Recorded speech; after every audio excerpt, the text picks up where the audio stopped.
Hi everyone, it's Jerry. This is Game 8 from the 2012 FIDE World Chess Championship match, or what might be better recognized as the shortest game in World Chess Championship history. Viswanathan Anand has the white pieces in this game and is trailing 3 points to Boris Gelfand's 4. Let's have a look and see how things play out. Anand opening up with d4, Gelfand responding knight f6. After c4 and g6, we saw this same story going on in games 1 and 3 of this match, where in game 1, Anand replied knight c3 at this point, and in game 3, we saw f3. f3 is once again the case, only now in this game 8.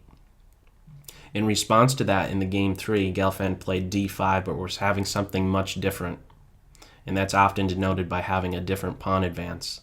In this case, we're seeing now c5 striking at this d4 point immediately and heading for a Benoni type of structure. White responding now d5, gaining some space, taking away that classical c6 square from that queen knight. Black playing d6, allowing that bishop to c, and ruling out any possibilities for a cramping d6 advance by white. Gaining some space now in the center is Anand with e4. More development on the black side, fianchettoing the bishop.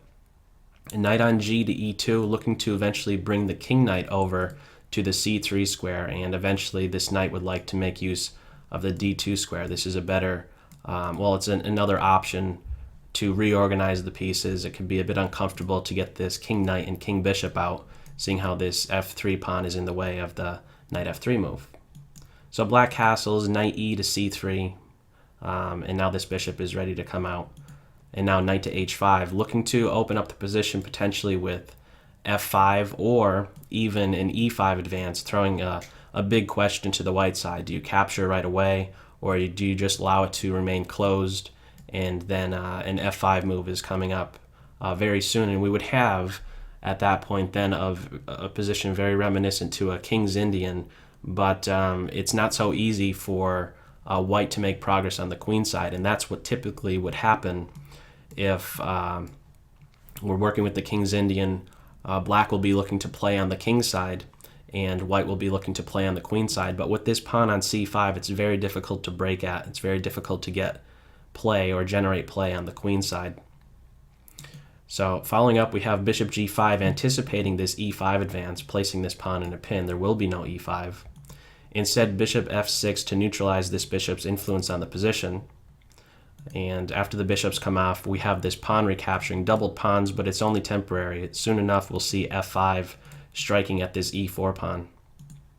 Queen to d2 observes these dark squares. h6, primarily the f4 move, rules out any knight f4 moves right away.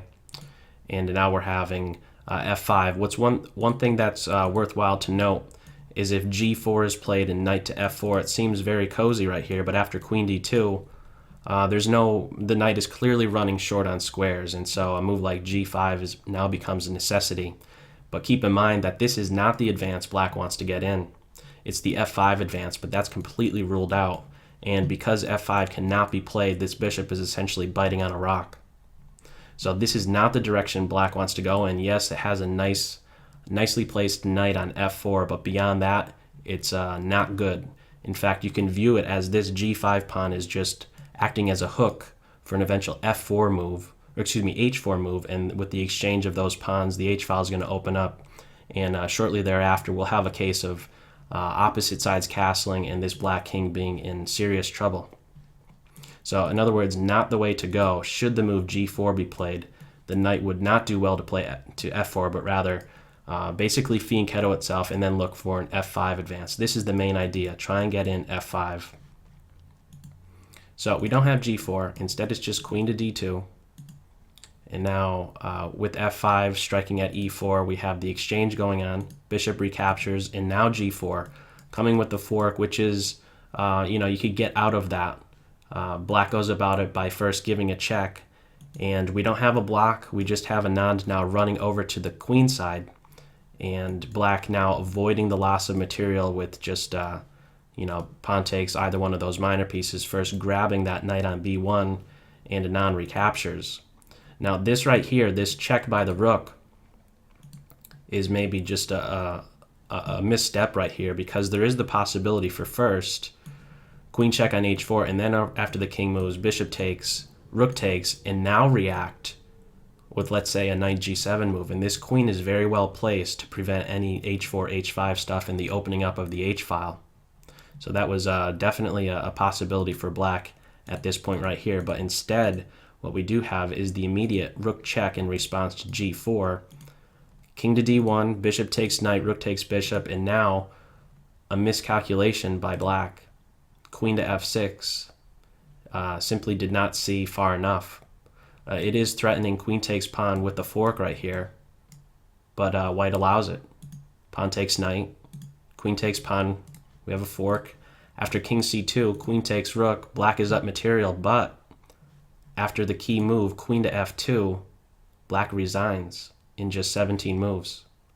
The queen is very close to just being dead. After a bishop move, she's clearly running out of squares.